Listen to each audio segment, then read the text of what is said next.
Hello friend, आज की इस वीडियो में हम लोग डिस्कस करेंगे एसएससी एमटीएस 2022 का पेपर जो कि 20 जुलाई को हुआ था 3 शिफ्ट में। यानी कि उस दिन टोटल 3 पेपर हुए थे अलग अलग शिफ्ट में, एक पहली शिफ्ट में, एक दूसरी शिफ्ट में और एक तीसरी शिफ्ट में। तीनों शिफ्ट के अंदर इंग्लिश सेक्शन के अंदर जितने भी वन वर्ड सब्स्टिट्यूशन और इडियम एंड फ्रेजेस पूछे गए हैं वो इस वीडियो में हम लोग डिस्कस करेंगे। सबसे पहले हम एक बार क्वेश्चन को पढ़ लेते हैं। In the following question, out of the 4 alternative, choose the one which can be substituted for the given word oblique sentences। यानी कि आपको एक स्टेटमेंट दी जाएगी या आपको कुछ ग्रुप ऑफ वर्ड्स दिए जाएंगे, उसका आंसर आपको एक शब्द में देना है, यानी कि वन वर्ड में देना है। उसी को हम लोग कहते हैं वन वर्ड सब्स्टिट्यूशन। जैसे कि पहला क्वेश्चन देखिए आप।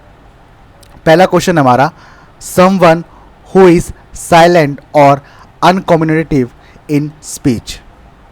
अगर आप इस सेंटेंस का हिंदी में मतलब देखें तो बनेगा कोई ऐसा व्यक्ति जो बोलने में मौन या संवादहीन हो। ठीक है, अब इसका आंसर आपको वन वर्ड में देना है। 4 ऑप्शन मिलेंगे आपको, इन्हीं 4 में से करेक्ट आंसर है। पहला वर्ड है हमारा गैरुलस, जिसका मतलब होता है बातोनी।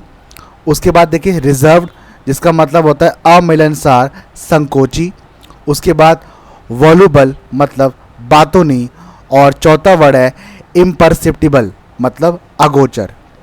तो यहाँ पर आपका जो करेक्ट आंसर होगा वो होगा ऑप्शन नंबर 2 रिजर्व्ड। यहाँ पर ये आपका करेक्ट आंसर होगा। नेक्स्ट पे आते हैं हम लोग। नेक्स्ट हमारा a game in which no one wins, यानी एक ऐसा खेल जिसमें कोई नहीं जीतता। 4 ऑप्शन दिए गए हैं। पहला ऑप्शन देखिए हंग मतलब टांगना।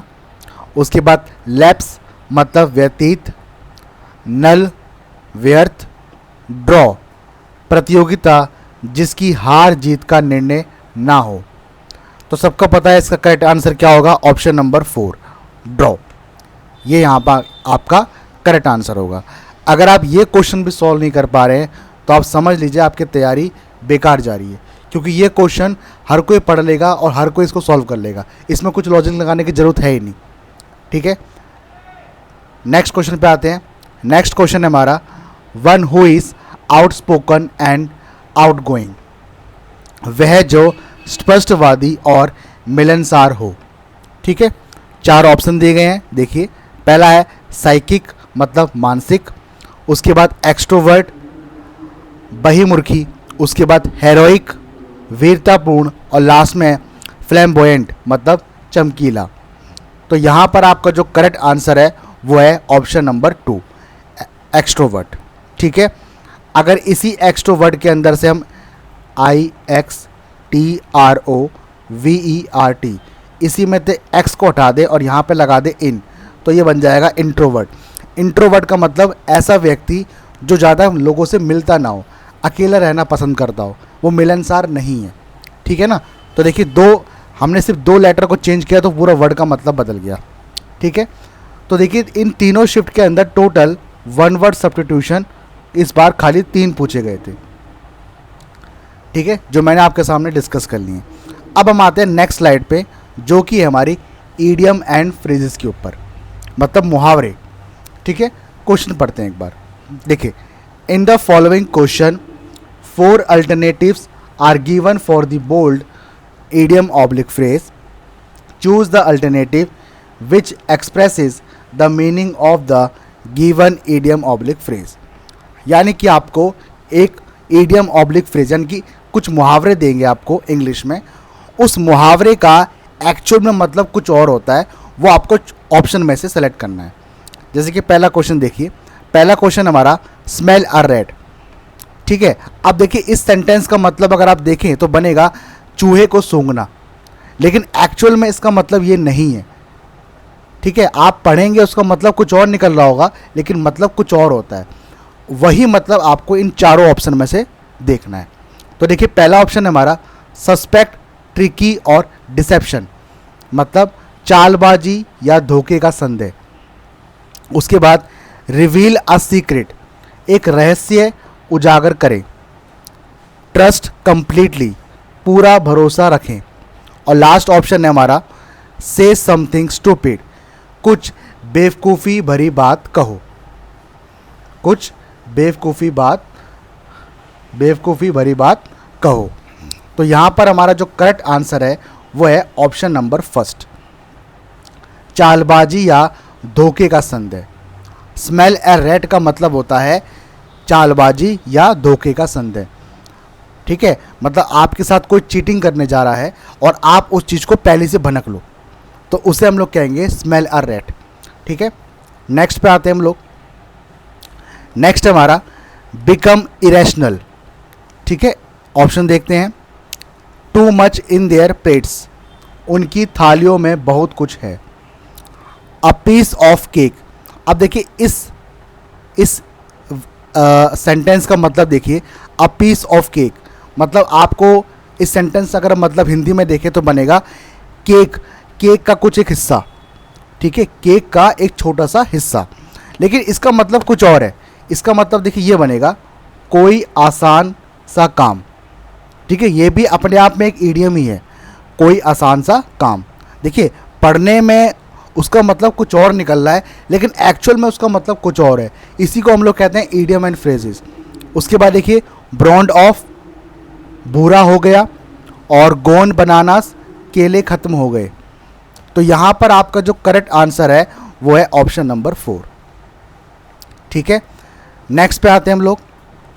नेक्स्ट हमारा give someone a taste of their own medicine. ठीक है, ऑप्शन देखते हैं। Sell something back to someone, किसी को कुछ वापस बेचे। Mistreat someone in the same way they have treated others, किसी के साथ वैसा ही व्यवहार करें जैसा उन्होंने दूसरे के साथ किया है। शो समवन देयर फॉल्ट्स, किसी को उनके दोष दिखाओ। और लास्ट है मेक फन ऑफ समवन, किसी का मजाक उड़ाना।